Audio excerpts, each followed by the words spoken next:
Man, the more I play Roblox horror games, the more they feel like they're not Roblox. And that's not a bad thing. I mean, games like Doors, The Mimic, Petapeta, etc. are honestly pushing the limitations of the platform in terms of graphics and monster design. However, you can see how Petapeta, while scary at points, can also feel like an out-of-Roblox experience with how its monster looks, making it feel like its own separate product from the platform. Which is why when games that utilize the old Roblox style, such as the Stereotypical Lobby, Residence Massacre, Jim's Computer, and a nostalgic hangout game, they are a surprise in two ways. First, they are surprised for how they used the old Roblox style, but also surprised by how well the old Roblox style works on them.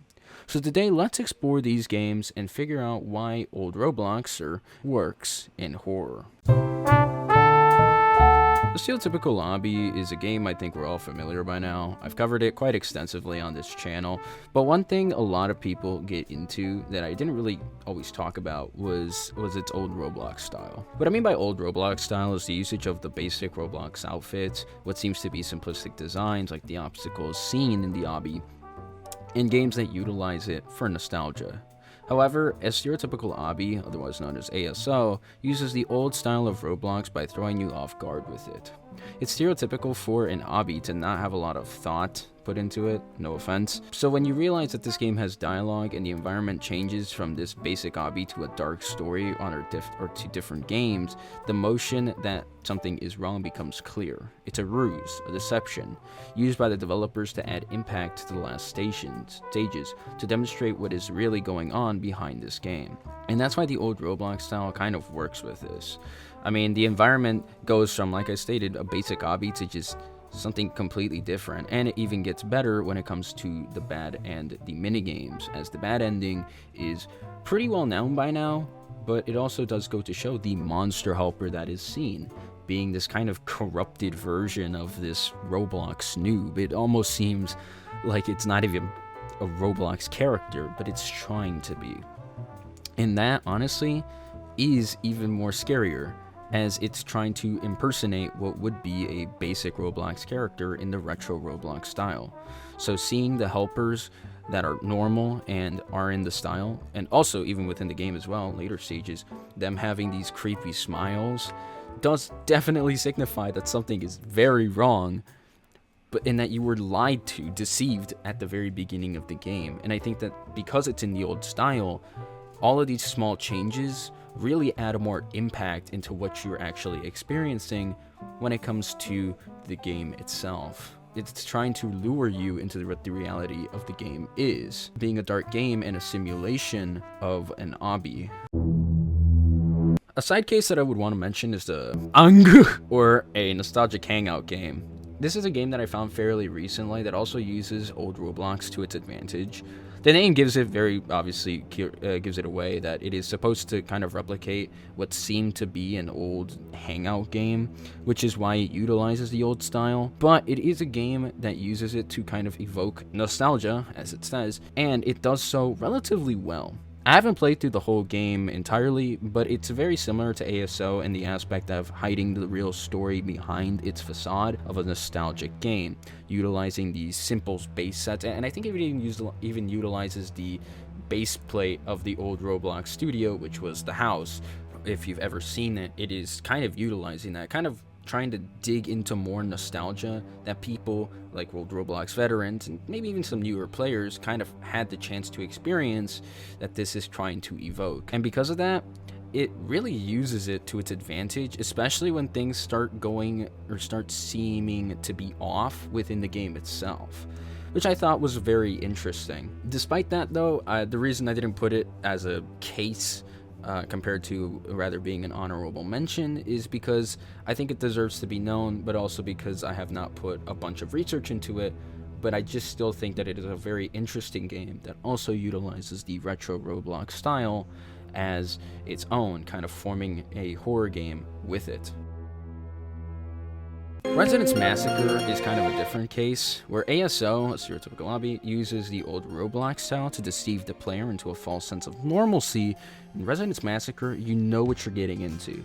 The game makes it very clear that there is a monster you have to survive against. It makes it very clear that something is not right in this game.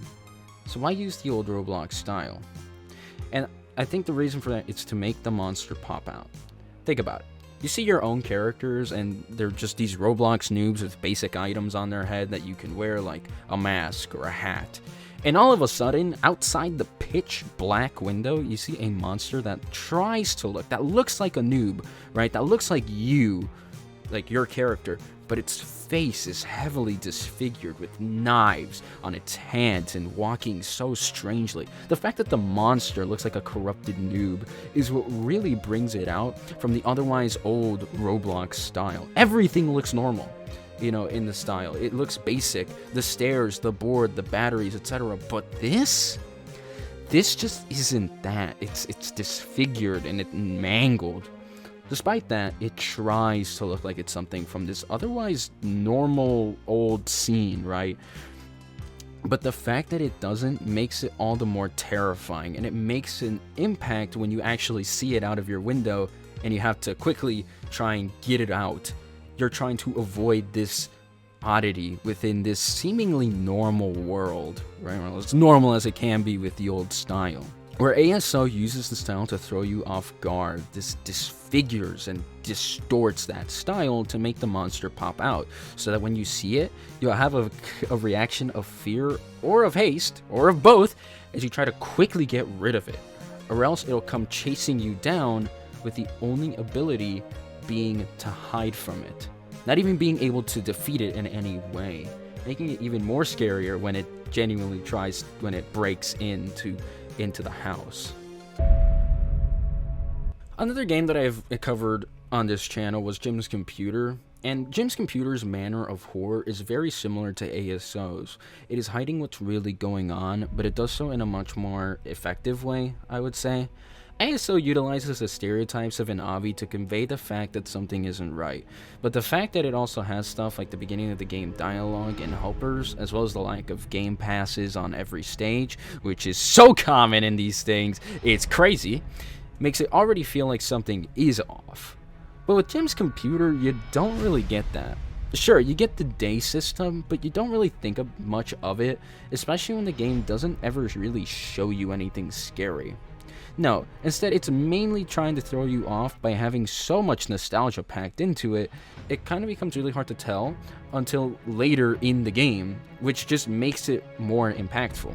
The old Roblox house, the old items and their PNGs being seen, the old UI, almost perfectly replicated within the game, and Jim's character model are all almost from like 2008 to 2010 Roblox.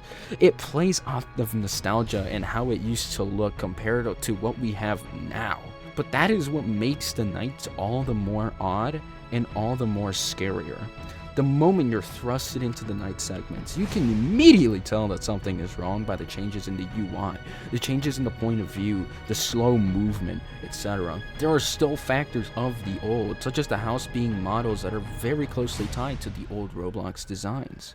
So while ASO uses it to throw a player off guard, like a cloth covering a table or a person wearing a mask, Jim's Computer really makes you experience every aspect of what would have been old Roblox at the time, and it makes and feels like a horror game within an old Roblox game rather than a horror game with the style of it, kind of guiding you through what would be an old Roblox game, but just insanely corrupting it within the night segments, and it's perfect. It's perfect.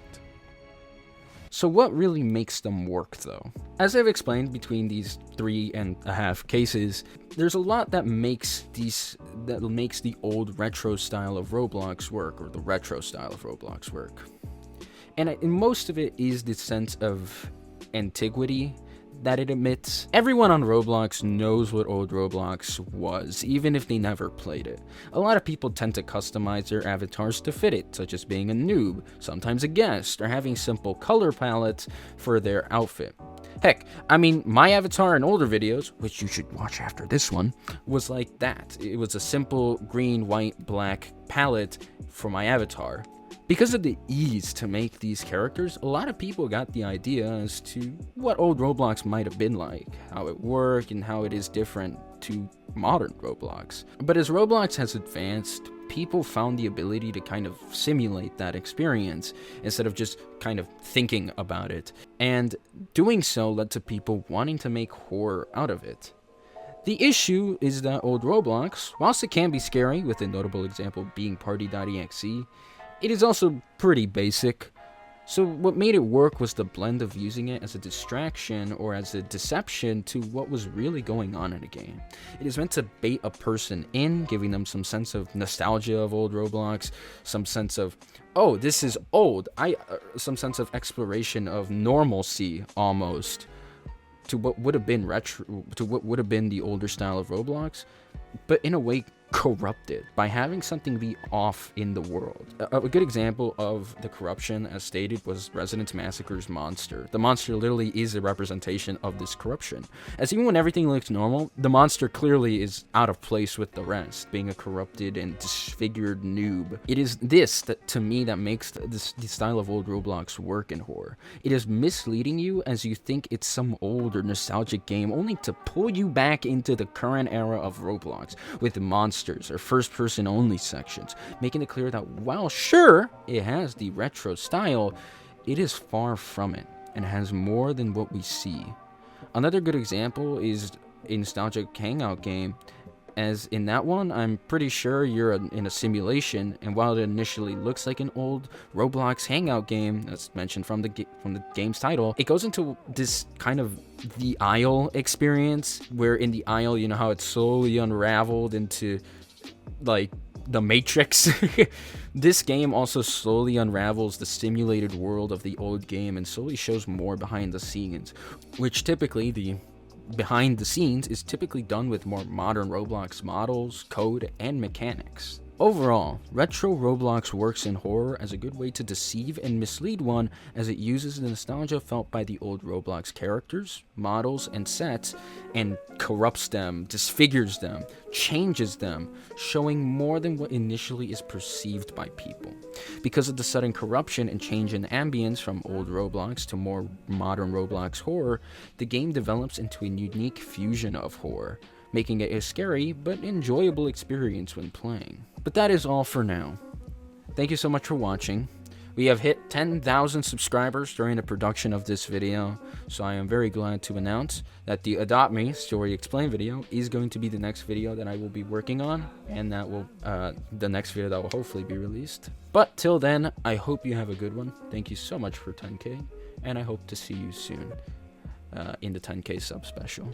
I've been Top Hat King, and I will see you in the next one. Goodbye.